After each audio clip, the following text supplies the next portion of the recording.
tema que estábamos viendo, que es polifarmacia. Esto, justamente para recapitular, nos quedamos en el apartado de farmacología, y en el último apartado vamos a hablar sobre las interacciones. Entonces, es relevante hablar de las interacciones porque tienen un efecto negativo, un efecto potencialmente negativo hacia el paciente, al igual que los efectos adversos por sí mismos. Entonces, hay interacciones fármaco-fármaco, fármaco-paciente, incluso hasta fármaco-alimento, que por lo que ya comentábamos, vamos, en algunos casos, jugar, interaccionar ahí con vaciamiento gástrico y pueden aumentar o disminuir las dosis, ustedes ya lo saben. Y bueno, eso es de mucha relevancia, porque fíjense que algo que normalmente sucede, y es algo que se trata de evitar, es la prescripción inapropiada, justo por los problemas que conllevan. Muchas veces se da un fármaco y luego ese fármaco pues no es preciso, no es óptimo para tratar los síntomas, pues, porque no se indagó bien el paciente. Entonces se da otro fármaco y se da otro fármaco, pues bueno, para tratar de ir, digamos, tanteándole al asunto. Entonces eso, como ustedes ya saben, implica varios problemas, efectos adversos e interacciones. Entonces, hay varias interacciones, pero bueno, al final del día vamos a tratar de resumirlo brevemente. Vamos a dar porciones de tiempo y quizás didácticas. Hay interacciones de fármacos. Entre ellos van a estar teniendo un efecto importante, por ejemplo, a nivel farmacocinético. Modifican la distribución, modifican el metabolismo, la excreción. Por ejemplo, los antifúngicos, algunos antibióticos como la eritro, la claro, o incluso algunos antidepresivos, ¿no? Ya sabe, la paroxetina, la fluoxetina, todas estas clases, si se administran con antihistamínicos o bloqueadores de canales de calcio, pues pueden generar una alteración en el metabolismo y aumentan el nivel de toxicidad de los fármacos. Entonces es muy importante. ¿Okay? Otro ejemplo por ahí, pues interesante, podría ser la warfarina, algunos hipoglucemiantes orales, ¿no? Las sulfonilureas. Estos, bueno, tienen básicamente una alta unión a proteínas plasmáticas, ya lo comentábamos ayer, ¿no? Un fármaco puede estar en dos presentaciones, un fármaco puede estar en su forma libre o en su forma unida a proteínas, ¿no? Entonces vean lo que pasa cuando, bueno, por ejemplo, tenemos la warfarina interaccionando, bueno, tiene un aumento en la tasa de proteínas plasmáticas. Entonces lo que puede hacer es desplazar. Entonces al desplazar completamente a otro fármaco, pueden aumentar o disminuir brutalmente la dosis. Entonces eso genera un efecto que muchas veces no es benéfico, ¿ok?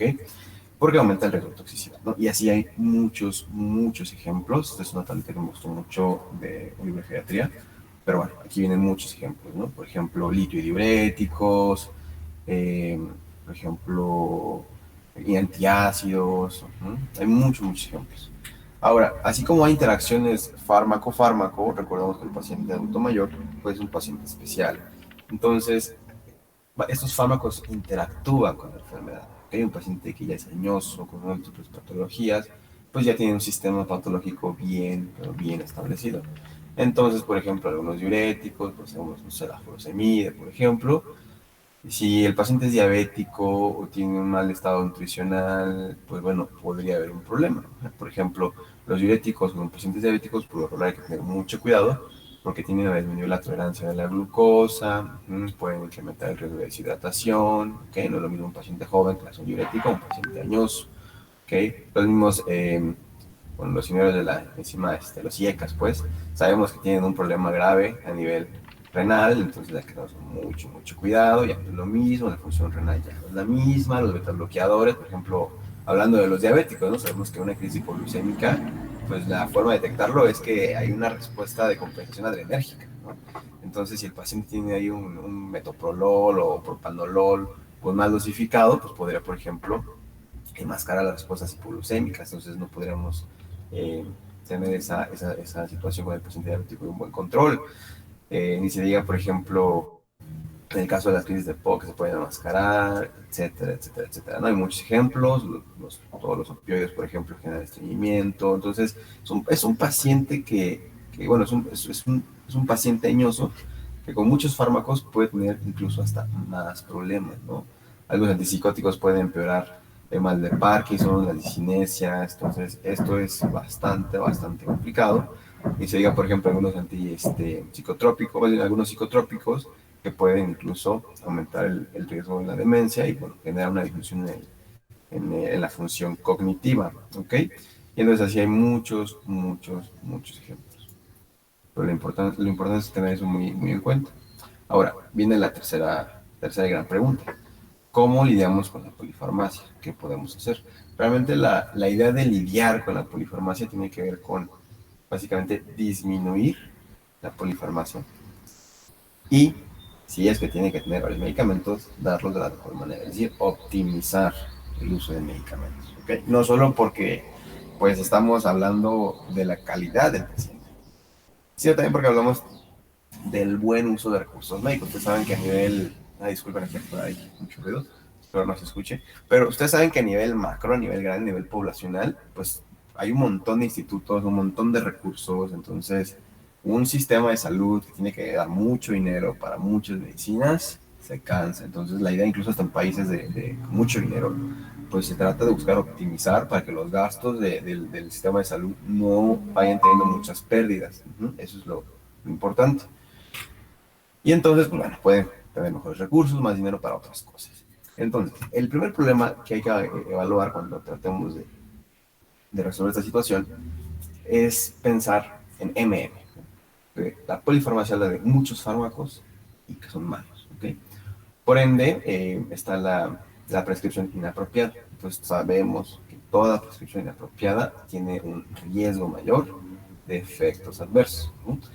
Pero siempre que pensemos, a ver, voy a dar un cierto esquema terapéutico y demás, o a ver, este paciente llega con cierto esquema terapéutico, ¿cómo sé que este paciente tiene, pues, una prescripción mala, una prescripción inapropiada? Bueno, cuando los fármacos que está tomando tienen un mayor riesgo con beneficio clínico, ¿ok?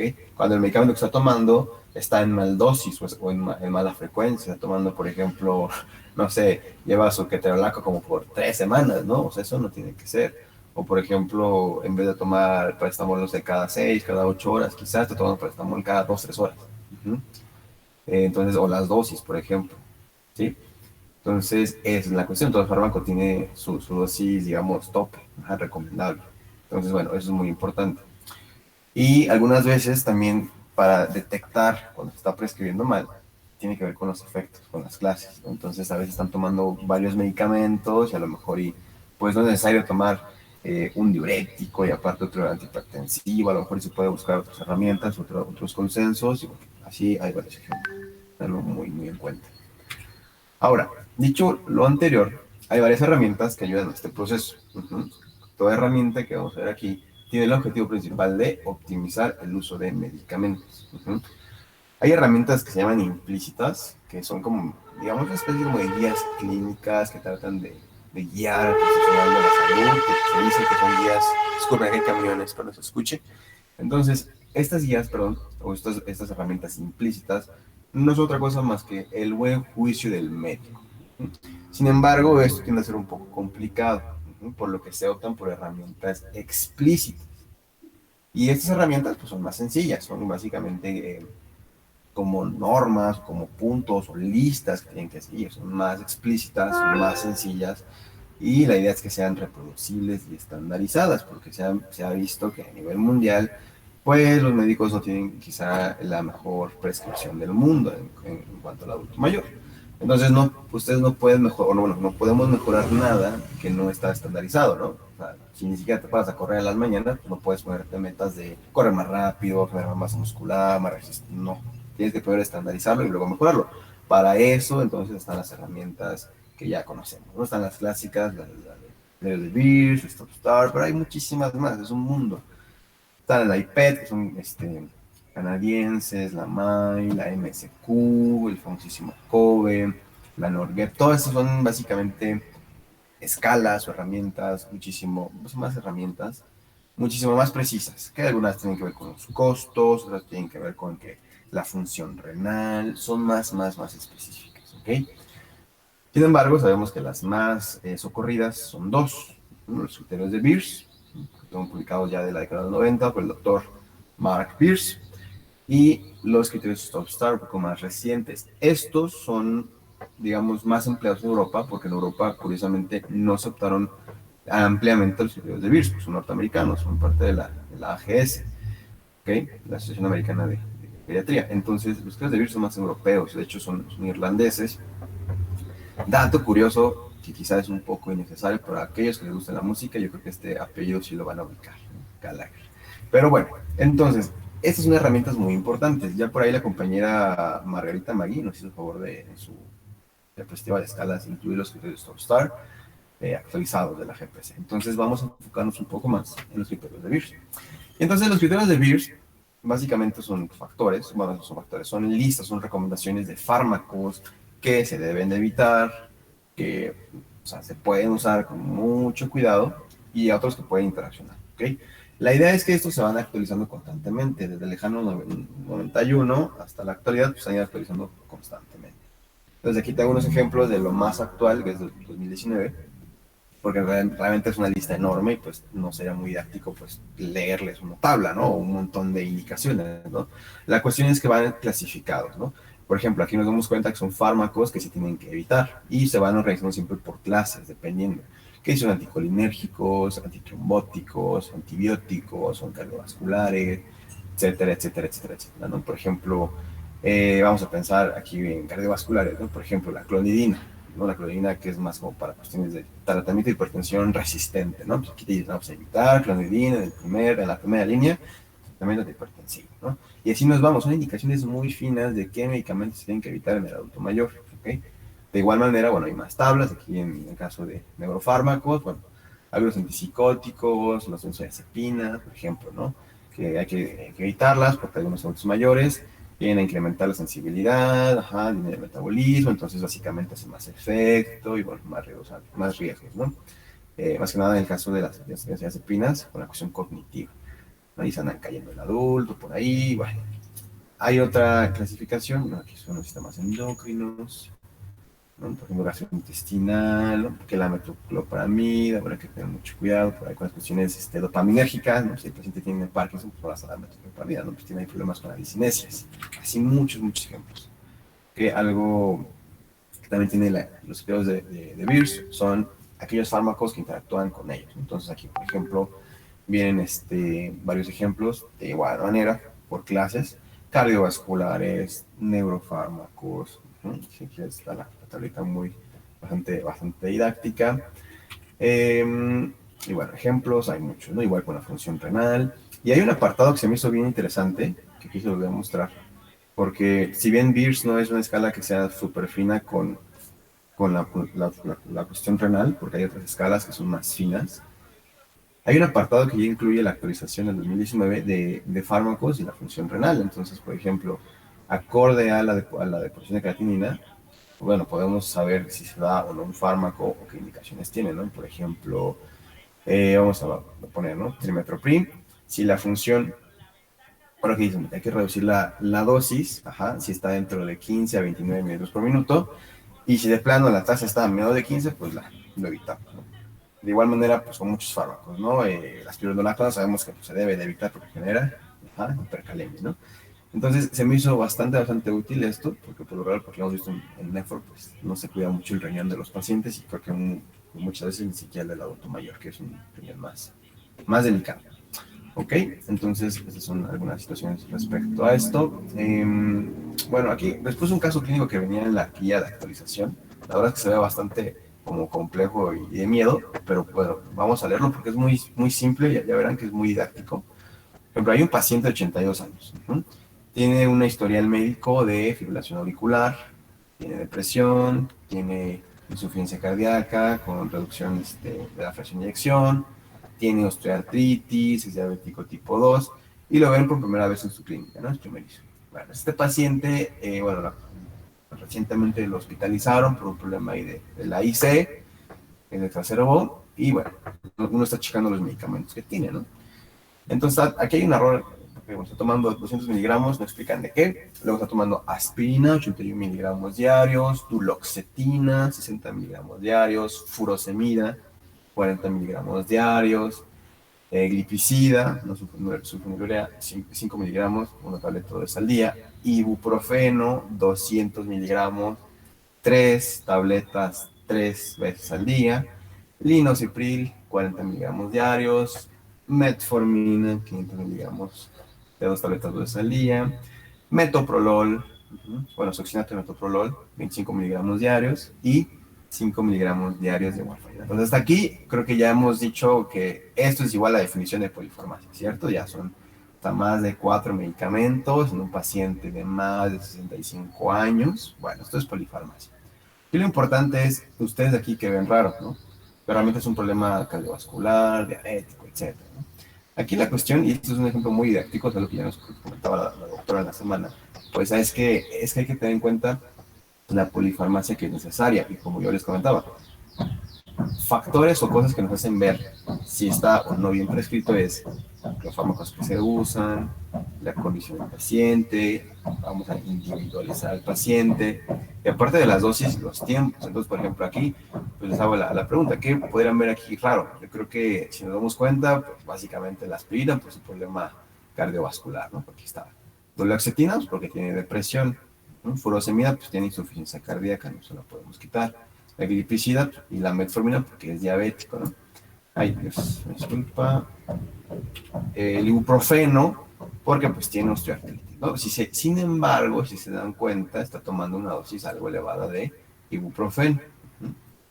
No dice desde cuándo, pues lleva una dosis algo elevada. Linocipril, ay, disculpa, linocipril, la onirogimo y la warfarina, porque justamente la fibración auricular genera coágulos, ¿no? Entonces, si se dan cuenta, aquí la recomendación de la guía bastante simple, es un ejemplo muy didáctico, que está muy simple, que les quise traer, es eso, que hay que recomendar al paciente, individualizarlo, que en este caso, por su osteoartritis, tenemos que quitar el ibuprofeno, en este caso el Ineos, por todos los riesgos que trae, que no es muy necesario, etcétera, etcétera, etcétera, ¿no? Básicamente un sangrado por ahí a nivel gastrointestinal.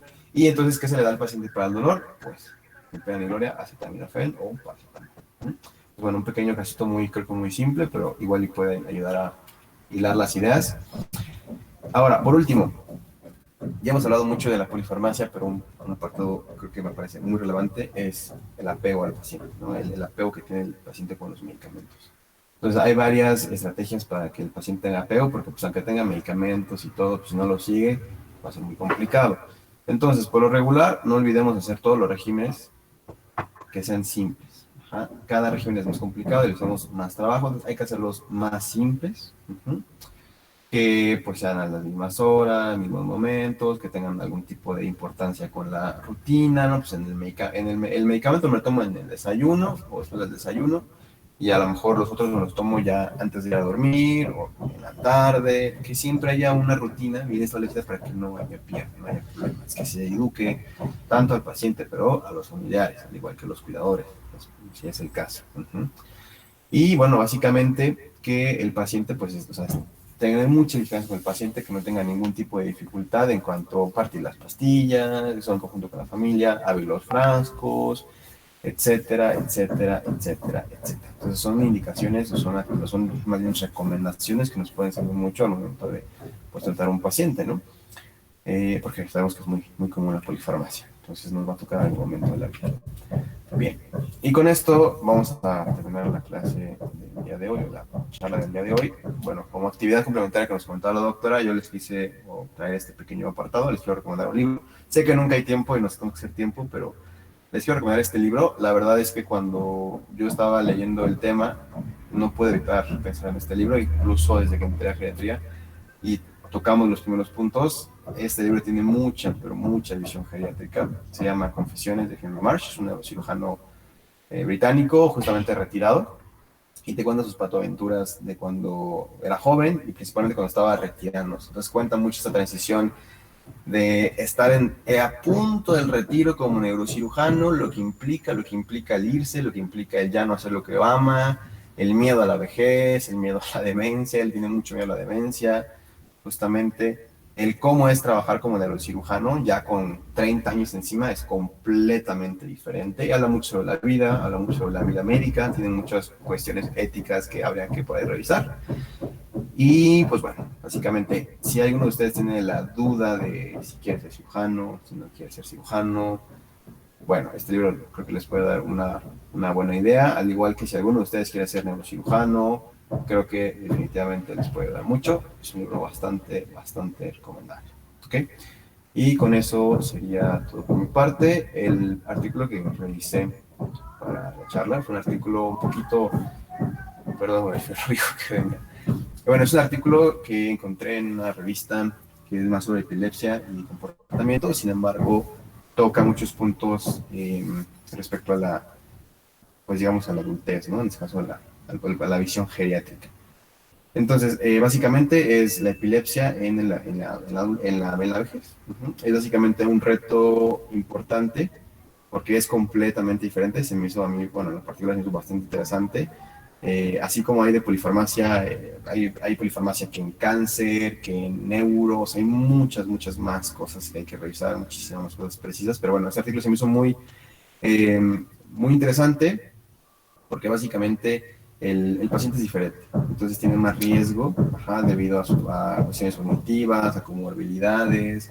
Es un paciente que, y eso se me hizo muy curioso, el riesgo mayor es el evento vascular cerebral, pero también curiosamente un paciente que tiene epilepsia tiene mayor riesgo de presentar EBCs. Entonces, básicamente es un costo mayor para el Estado y para la institución.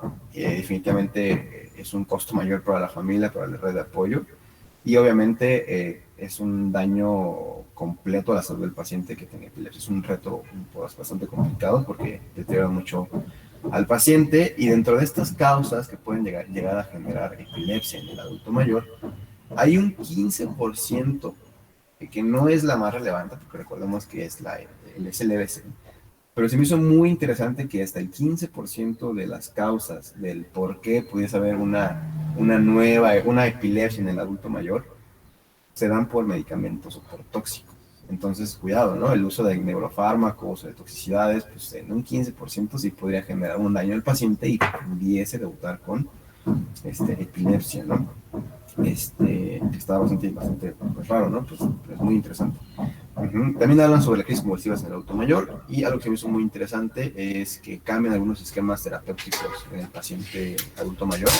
Por ejemplo, en este adulto mayor, bueno, en general todos los medicamentos tienen que dar a dosis de 50 a 75% de lo que se dan. Ajá. Y se debe tener mucho cuidado, ya no se recomienda la carbamazepina por problemas con osteoporosis y se recomienda Ay, creo que era un fármaco con él, era un anticomisario con él. Bueno, el punto es que ya quitaron varios fármacos recomendables para tratar tanto a las crisis epilépticas como las crisis convulsivas en el paciente adulto mayor.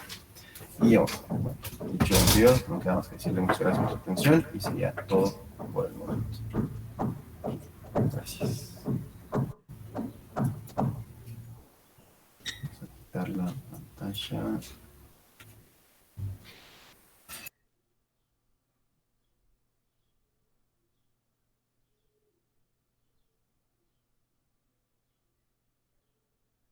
Doctora, creo que tiene su micrófono apagado. Sí, correcto, muy bien, Salvador. Bien, tu presentación. Gracias. Abarcaste los principios básicos y nos diste un panorama general de lo que es la polifarmacia. Entonces, si en un examen nos preguntan polifarmacia, nos tienen que dar la referencia de dónde, porque hay muchas definiciones. Entonces, si me dicen, según la OMS, pues sí, más de 3 medicamentos. Seguían la guía de práctica clínica, más de 5 medicamentos. Y ahí los conceptos dicen, bueno, cuando tienes que agregar uno más para resolver la reacción adversa de otro. Y luego lo clasifican. Si es más de 3 medicamentos, si es polifarmacia inadecuada o inapropiada o apropiada. Y es apropiada, ¿por qué? Pues porque no le puedes quitar ninguno de ellos. Y la inapropiada es cuando, ya lo comentó Salvador, cuando están tomando aspirina, cafiaspirina y ácido acetilsalicílico, por decirles algo, ¿no? Que es una locura eso. Y lo hacen por los pacientes con diferente nombre o el mismo médico o los diferentes especialistas, en fin. Entonces, eso es lo que nos hace la diferencia a los geriatras, que nos sentamos a ver la bolsa de medicamentos de los pacientes y le pedimos los prescritos por sus médicos, los que se automedica y los que se recomendó la vecina. Entonces, toda la bolsa, no es una bolsita pequeña, es una bolsa de mandado que te traen y te ponen en el escritorio y dicen, me estoy tomando todo esto. Y dices, santo Dios, pues, ¿qué es esto? ¿No? Entonces, a veces que cae, a ver, ¿esta para qué se la toma? Ya, ay, bueno, pues que esta es para la presión, esta para qué se la toma, pues también para la presión y esta también, pues, también para la presión, a ver, son muchos para la presión, sí, pero mira, este cuando me duele la cabeza, este cuando me la toman y está alta, y este, pues este a veces cuando me siento mal.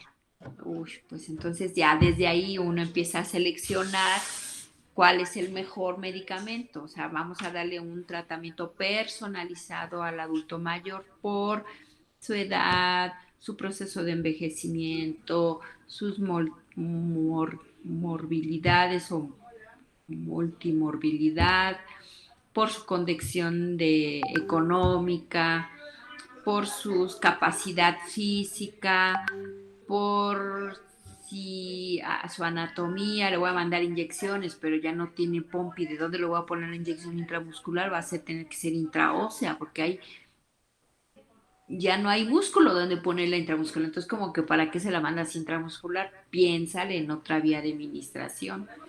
Pues que le voy a mandar sublingual.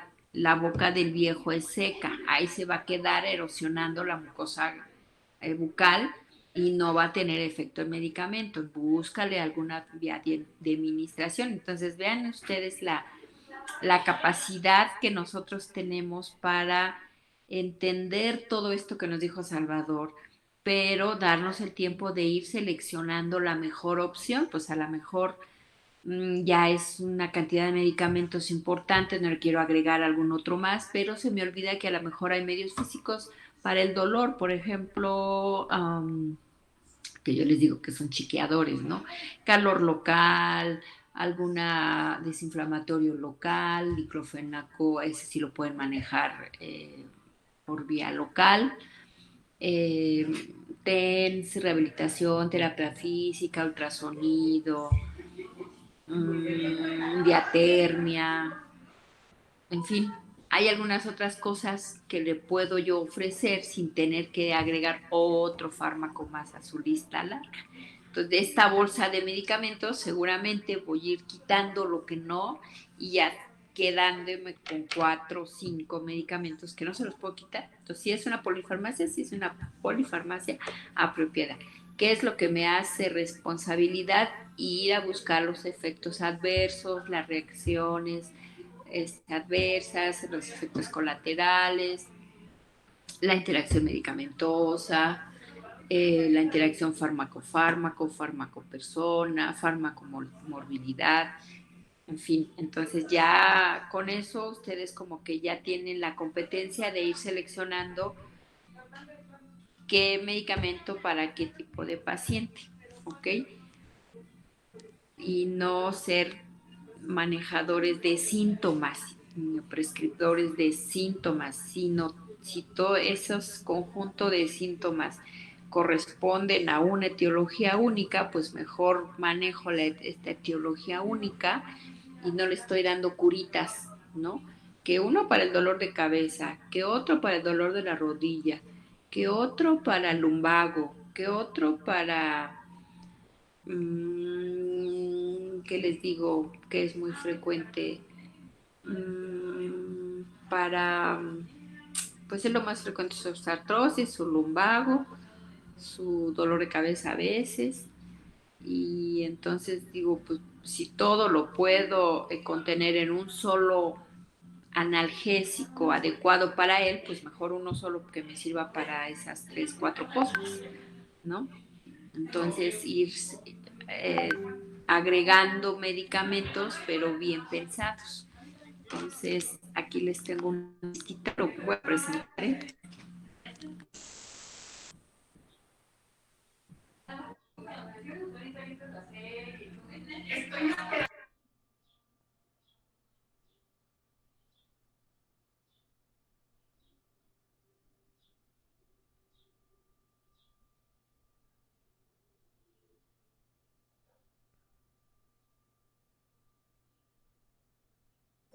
Doctora, creo que apagó su audio y no se escucha.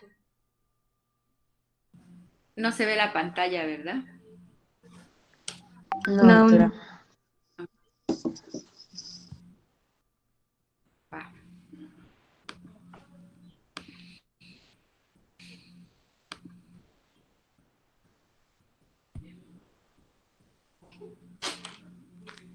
Ahora sí, Sí, ya se ve. correcto. Ok, entonces ven usted, principios generales de la prescripción segura en geriatría. Acuérdense que siempre tener a la mano los criterios de BIRS, los criterios de STOP y STAR. Pónganselas a leer, conózcanlas, doctores, porque Salvador medio que las mencionó y algunas otras, pero a mí sí me gustaría que se involucraran y que las llevan ya en una ficha de trabajo en el bolsillo para ver si es una prescripción inadecuada o es una prescripción adecuada. Entonces ya para su vida práctica futura médica, como médicos, ya tengan esas a la mano, esas tablas. Ahora, pues claro que un interrogatorio, una historia clínica bien completa, una valoración geriátrica integral, que ver qué factores tengo, una lista de fármacos con horarios, a veces hasta los horarios los que tenemos que seleccionar nosotros para que él pues no se confunda. Condiciones de almacenamiento, porque a veces que se están tomando medicamentos y ya los tienen bien caducados o los tienen en un medio muy húmedo y se deshace la pastilla o no es la presentación la más pertinente para el paciente. Prescripción para diagnósticos sin síntomas. Si no es estrictamente necesario no medicar, y esto es muy importante, hasta se mete con factores éticos, ¿no? Que dice, saliste del consultorio y no te dio ni un medicamento, ¿no? Pues que dice que no necesito nada. ¿Puede ser eso real? Claro que sí, ¿no? Hay pacientes con envejecimiento exitoso, activo, saludable, pues nada más las sugerencias de autocuidado, de gerocultura, de cartilla del adulto mayor, que lleve a sus revisiones y, oiga, pero no te dio ningún, ay no, cambia de médico. Va con otro médico, ay no, si yo le voy a dar por lo menos vitaminas. O sea, si no hay necesidad de las ni siquiera vitaminas, pues ni vitaminas, punto. No salió con una receta, no es a fuerza que salgas con una receta. Entonces, cuidar estos aspectos. Dice, ay, el otro doctor, ay, ¿cómo que no le dio nada? Ay, no, a ver, yo le voy a dar un antioxidante, una vitamina, esto que es muy bueno de glucosamina, a los 80 años ya no le sirve para nada. Ay, le voy a dar polvos de colágeno. Ay, por favor, si ya no tiene cartílago, ¿qué le vas a reestructurar? El cartílago ya no hay, entonces nada más lo haces gastar su dinero con poca efectividad. Entonces, de esas cosas de que nos echamos la bola unos al otro o nos hablamos mal entre nosotros mal hecho, pues mejor quedar callado y decir, ah, bueno, si el otro doctor no le prescribió nada, yo también considero que usted no necesita ningún medicamento. Mire, mejor haga lo que el otro médico le recomendó, ejercicio, nutrición, ocupación, etcétera, etcétera, etcétera, todo lo que hemos visto. Iniciar con dosis bajas efectivas terapéuticas, porque luego son tan bajas que pues no les hacen nada. Entonces, del rango, ¿qué les voy a decir? Por ejemplo, ¿qué les digo? Captopril. ¿Cuál fue la dosis mínima? De 12.5, de 25, y ahí ir titulando, si es que quiero ir escalando la dosis, ¿ok? Pero la dosis inferior terapéuticamente efectiva. O sea, no voy a andar con 6.25 y a ver, no, es la dosis mínima efectiva y de ahí empiezo a titular, ¿de acuerdo? El adulto mayor necesita empezar con el 50% menos de la dosis para un adulto joven.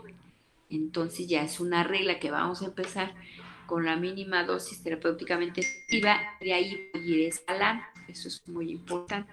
Por ejemplo, lo que yo les decía, el tramadol, sí tienes que empezar con 12.5, 25, 50, 75, porque si le das de inicio 100 miligramos de tramadol, ahí te encargo que va a ser unos efectos colaterales importantes y muy molestos para el adulto mayor, ¿no? Desde mareo, náusea, vómito, cefalea, boca seca, retención aguda de orina, glaucoma agudo de ángulo cerrado.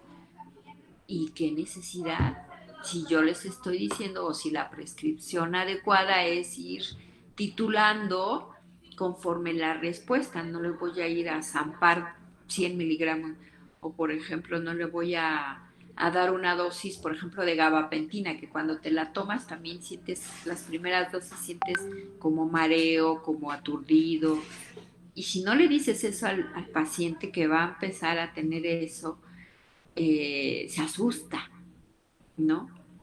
Y abandona el tratamiento. Y eso es lo malo, que abandona el tratamiento. Entonces dices, mire, vamos a empezar con gabapentina, 300 miligramos, pero vamos a empezarlo a tomar por la noche. Usted antes de acostarse se toma su gabapentina, entonces le ahorramos el sentirse mal las primeras 3, 4 dosis, ¿no?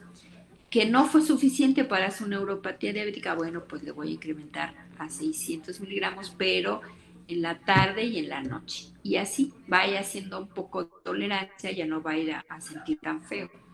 La pregabalina, que hay de 100 miligramos, no, pues en el adulto mayor empezamos con 50 miligramos. Si tenemos que escalar, lo subimos a 75 o después a 100. Y también con la pregabalina sienten estos de mareo. Dicen, ah, doctora, como que siento que no camino, como que siento que estoy en las nubes, como que siento que... Hay un paciente que me hablaba y me decía, oiga, doctora, con su medicamento me siento, ay, ¿cómo me decía? Ah, me siento flotado, me decía. Ah, doctora, me siento como flotado. Entonces, ¿qué fue lo que hice? Tómeselo antes de dormir, se la toma su pregabalina. Empezamos con 50 miligramos, después 75 y así. Si podemos utilizarla por kilogramo de peso, mucho mejor. Y bueno, primero no hacer daño. La edad no excluye tratamientos, no por edad. Dicen, ay, pues ya está viejito, ya no le des su antiagregante plaquetario. Pues si tú crees que es una indicación de antiagregante plaquetario, pues dásela, no porque esté viejito ya no se la des. Pues claro que se la tienes que dar, no excluye el tratamiento, ¿no? Precaución con nuevos fármacos, sí, efectivamente hay que ver la experiencia y primero la evidencia científica del nuevo medicamento que te lo dan los representantes médicos, que no, doctora, este es el mejor antidepresivo para sus pacientes. Si tú no lees la literatura, no lees los estudios, la investigación, con qué grupos de edad le hicieron, cuál fue el resultado, cuáles fueron los efectos adversos, y tú se los zampas. Y ya después vienen los efectos adversos, viene hasta un delirium, ya te hablan, doctora, el medicamento que le mandó, el paciente está confundido, no conoce a nadie, se quiere ir, se quiere quitar todo, no me conoce, no sabe dónde está. ¿Hizo un delirium por fármaco? Sí. Y después ya te dices, ah, caray, pues que ahora va a salir. Y probado en pacientes de 50 a 60 años. Y estamos hablando pacientes geriátricos, entonces la evidencia hay que ir a buscar la experiencia con adultos mayores, ¿no? Y dejar que pase un poquito el uso. Y ya después ven cómo van saliendo otros estudios más dirigidos a este grupo de edad. Entonces, así como que lo nuevo lo tenemos con un poquito de reserva o bien estudiado. Considerar nivel económico, y es así cuando yo también digo, aquí nos desfasamos también de medicina interna, porque de medicina interna llega un buen diagnóstico, un tratamiento padrísimo, aquí está su receta, aquí están sus fármacos, se lo compra por favor, nos vemos en 2 meses, 3 meses. Va a la farmacia, 700 pesos, 800 pesos. Ah, sí, pero es una supermarca. Sí, pero no tiene el recurso. ¿De qué sirve que le des una extraordinaria receta con un extraordinariamente caro medicamento muy efectivo? Pues no se lo va a tomar porque no tiene dinero, no tiene el recurso. Entonces hace un esfuerzo grandísimo, mete toda su quincena, su jubilación, su pensioncita de un mes, se gastó toda la cajita de 15 pastillas y ya no lo puede comprar. Y entonces suspende el tratamiento. Y el apego al tratamiento se pierde. Entonces tú tienes que valorar ese aspecto para recomendarle a lo mejor otra marca, a lo mejor sí genérico, intercambiable, dije genérico, intercambiable, no similares. Hay muy buenos genéricos intercambiables, no a las del doctor Simi, claro que no. Pero sí hay genéricos intercambiables muy buenos. A veces hasta la misma marca de la empresa farmacéutica ya tiene sus genéricos y tiene económicos y efectivos. Entonces hay que ir a buscar esas marcas, ¿ok? Y siempre adecuarlo, ¿no? Eh, lo más acorde para su economía. Ay, doctores, esto es muy importante. Simplificar esquemas. Y esto a lo mejor dicen, ay, doctora, son cosas muy simples. Ay, pero yo se los digo porque yo lo veo todos los días en la consulta externa. Me llega cada locura de receta, que donde me llega una receta así de ustedes, voy por ustedes a ver dónde están. Están en el servicio o están en su práctica. Voy, les doy unos coscorrones. Yo no quiero ver recetas así tan mal prescritas. Se toma un cuarto en la mañana, 3 cuartos en la noche y un tercio en la por ahí de la tardecita. Se toma 1 hora y media en la mañana, se toma una solamente en la tarde y en la noche solamente un cuartito. ¿Ok? Pero y de esta otra, y empiezan a hacer la complejidad de prescripciones que hasta ni yo las entiendo. Ahora un adulto mayor que lo que tienes que ir a valorar es de que te entienda perfecto para tener un éxito en el manejo, en el apego al tratamiento. La letra, toda horriblísima, bueno, a lo mejor linda para ustedes, pero no se entiende. A mí me decía el médico, ay, Laura, tú tienes buena letra, pero no se te entiende. Pues me mato. Entonces ahora ya hago fea, pero que se me entienda. No es cierto. Está bonita y se entiende, ¿no? Entonces ahora o ya me voy de plano a la máquina, a hacerlo a compu, a que se vea bonito. Entonces tengo que ponerle el nombre, le puedo poner entre paréntesis nombre comercial o género intercambiable, la presentación si es tabletas, comprimidos, jarabe, solución oral, ungüento, gel, o sea, el gramaje, o sea, cuántos miligramos, la prescripción cada 8 horas, cada 12 horas, cada 24 y por cuánto tiempo se lo tiene que tomar. Hablamos del omeprazol. Si no le pones el omeprazol por cuánto tiempo, de 4 a 6 semanas, eso se lo vienen tomando todo el tiempo, todo el tiempo. Entonces, ponerle qué cantidad de días se lo va a estar tomando con cada uno de los medicamentos, ¿no? Escribir claro, asegurar que se entendió, claves para comprender las indicaciones. Yo les digo, a ver, necesito que se tome el medicamento para la presión arterial en la mañana. Y yo les digo, a ver, ¿qué es lo primero que hace usted al despertar? Ay, no, doctora, yo me despierto y me persigno. O se despierta, se persigna y se toma el medicamento. Entonces estoy tomando de referencia a una actividad que la hace ya de hábito y sobre de esa para que el siguiente hábito sea tomarse su medicamento. Y no sé, ay, doctor, es que me metí a bañar y en lo que me desayuné ya se me olvidó tomarlo. No, pues de eso no sé. Entonces los geriatras van a usted a ver que lo ponemos cerca de algo importante para él o de algún hábito que ya lo tiene muy marcado, que ellos sí son muy de hábitos. Y lo pongo junto a eso para que ya se lo pone... ¿qué les voy a decir? La levotiroxina. ¿Cómo se debe de tomar la levotiroxina? Pues empezando con su levotiroxina, con agua simple, se la toma y media hora después se puede tomar otro medicamento o un alimento. ¿Qué hago para que no se olvide? Pues en su buró tiene ahí su jarrita de agua, su vasito y su levotiroxina. Se despierta, se toma su levotiroxina y se espera media hora para todo lo demás que usted quiera. Entonces, de esas prescripciones son a veces las que no nos detenemos a indicarlas, porque siempre con nuestras prisas, ¿no? O suponemos que no se entendió, O suponemos que ya lo sabe, pero ¿cómo lo va a saber? Si con trabajos me lo aprendo.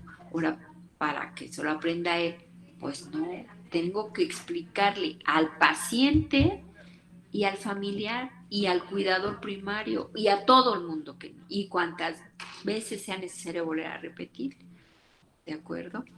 Paciente como un todo, doctores, no me lo anden seccionando, ¿no? Yo tengo que ver como pues con una persona desde el punto de vista integral, holístico, biológico, comorbilidades, funcionalidad, autonomía, economía, familia. ¿Quién se la va a dar?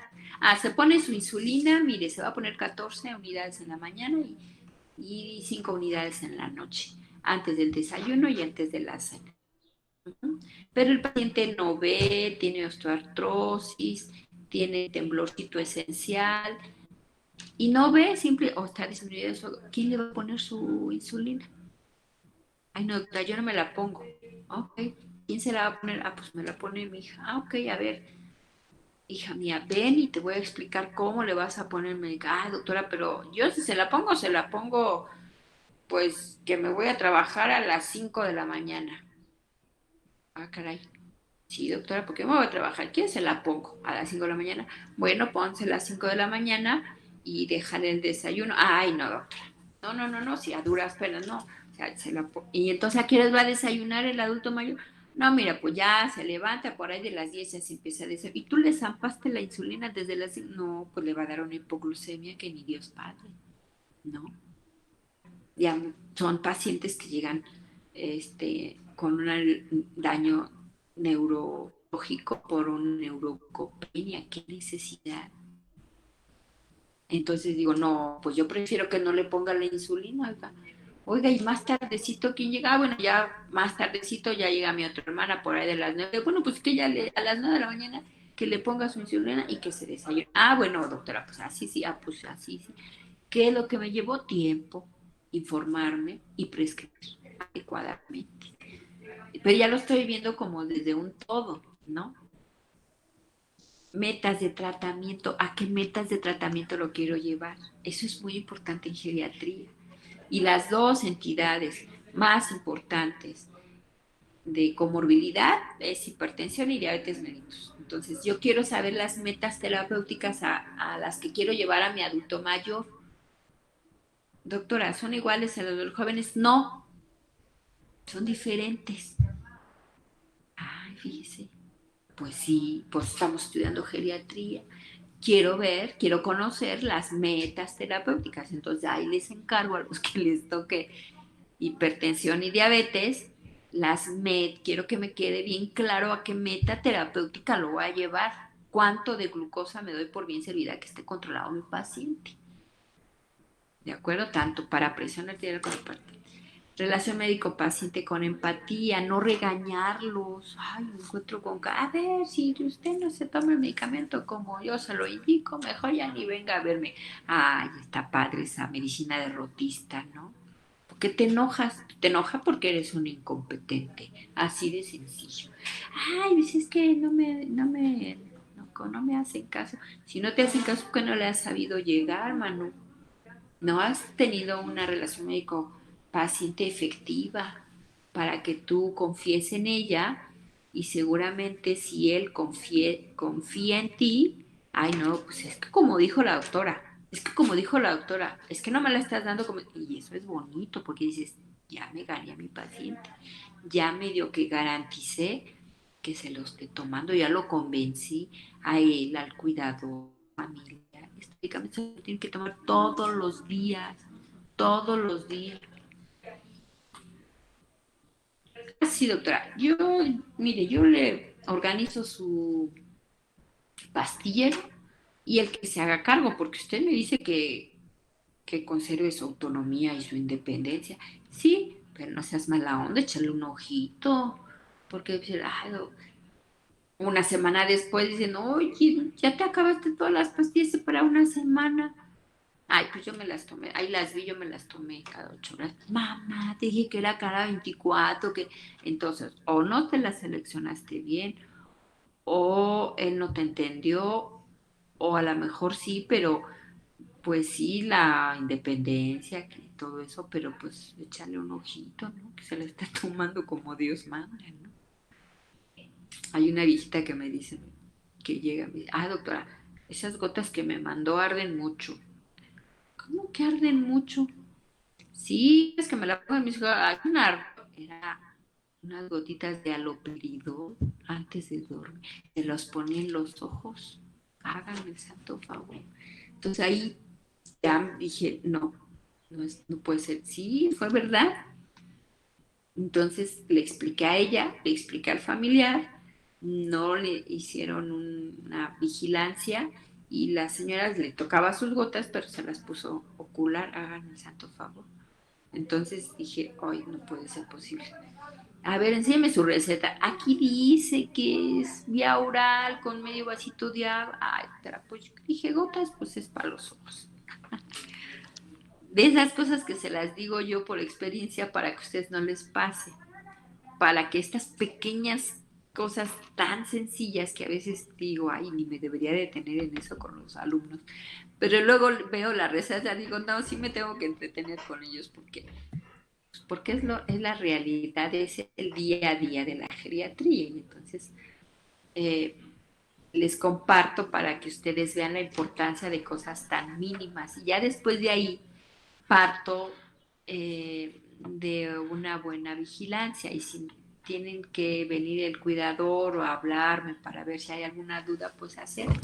Pero todo escribirlo, es más, hasta pongo en sus cajitas. Este es para la presión con un marcador. Esta es para la úlcera que usted tiene, la úlcera, se la toma una a las 12 del día, mire aquí dice 12 del día, ¿no? Y así, ya para la siguiente vez ya me traen más organizado o el pastillero, yo les pido pastillero, pero de letras grandes o contenedores grandes para que vean las letras y vean la prescripción. Bueno, ok. ¿Algún comentario, aportación o algo, doctores? Sí. Si no, ya para pasar a la siguiente presentación. Nada más, por ejemplo, en pacientes que tengan alguna barrera de, bueno, que no sepan leer, escribir, o sea, o sea, nosotros le podemos hacer como que algún dibujo o cuál sería como que la... Mira, ellos conocen muy bien las cajitas, entonces no saben leer, pero por ejemplo para la presión le pongo un corazón. Y este es para el corazón. Se lo va a tomar a las 12 del día y empiezo a ponerle etiquetas con cinta adhesiva. Este es para la presión. Ya, esto es para su rodilla. Ve, aquí le dibujé una rodilla. Esto lo toma por la noche. Esto es para su diabetes. Esto se lo toma media hora antes y ya le pongo turroncito de azúcar. Y así me las tengo yo que ingeniar. O, por ejemplo, algo que me ha dado mucho resultado es que sus medicamentos en su envoltura, aquí tengo a la mano una envoltura, pero hagan de cuenta que esta es una envoltura de medicamentos, sacan el contenido y esto, donde dice metformina, la recortan. Y en una hoja blanca ponen la metformina. Y entonces ya no te llegan a la otra vez, ya no te llegan con toda la bolsa, ni ya llegan con una hoja, dicen, y ya nada más las etiquetas de las cajas, dice, mire doctora, la metformina es cada otra. Y me ha dado muy buen resultado, inclusive para el paciente, porque dice, mira, de esto ya no tengo, ya se me va a acabar. Ah, bueno, ya el familiar, bueno. Entonces ya saca su hoja, dice, mira, me falta esta que es azul, o esta la del corazón, y así. Entonces, me organizan ya muy bien. Si el no leer y el no saber leer y escribir o el no ver, si es una barrera que yo necesito salvarla de alguna manera. ¿Ok? A veces con mal le pongo a la hora que le digo al familiar o al cuidador, póngale una alarma. A las 12 del día te toca la del Parkinson, por decirle. Y así yo me las tengo que idear, ¿no? Porque de pronto te dicen, de la tabletita rosa que usted me mandó, sí, ¿Cómo se llama? Ay, le digo, pues no. ¿Cómo es? Ay, doctor. Estoy bien aquí. Yo lo sé que estás bien aquí. Eres para que conozcas allá la casa. Doctora, ¿se dejó de escuchar? Se le fue el internet, yo creo. ¿Se trabó? Creo que le fue el internet, ¿no?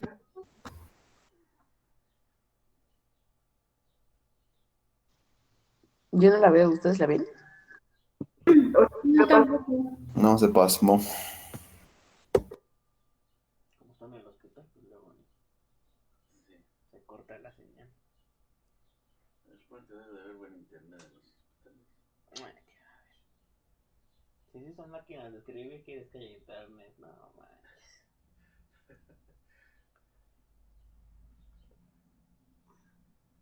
Ándale, mijo. Vamos. Ándale, mijito. Para enseñarte todo y ya cuando vayas ya sepas qué hacer. Luego. ¿Y cuándo regresan mañana? Pues a ver si quieres tener, si no me lo voy a tener que chingar hoy. Y de vuelta. Ah. ¿A qué van a ir a hacer? Poner la chapa que es Madrid. ¿De dónde es? De una de las puertas de amarré con alambre.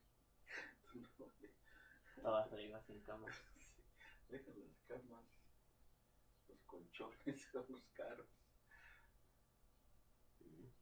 A eso me refería. Y el refri, y el horno, la parrilla, cafetera, trastes. ¿Qué está todo? Dice la doctora que se le fue el internet. Que le esperemos. Vale, gracias. ¿Son alumnos también? ¿Tú también tenías tu cámara? No, la apagué. O sea que con la cámara no, luego se corta más. Yo nunca me he dicho nada de TV, pero... A ver. ¿Qué desayunaron? No me digas que más calabazas. Huevo estrelladito en tortilla. Pero ahí hay unas ricas calabazas, ¿eh? Ya tragué mucha calabaza.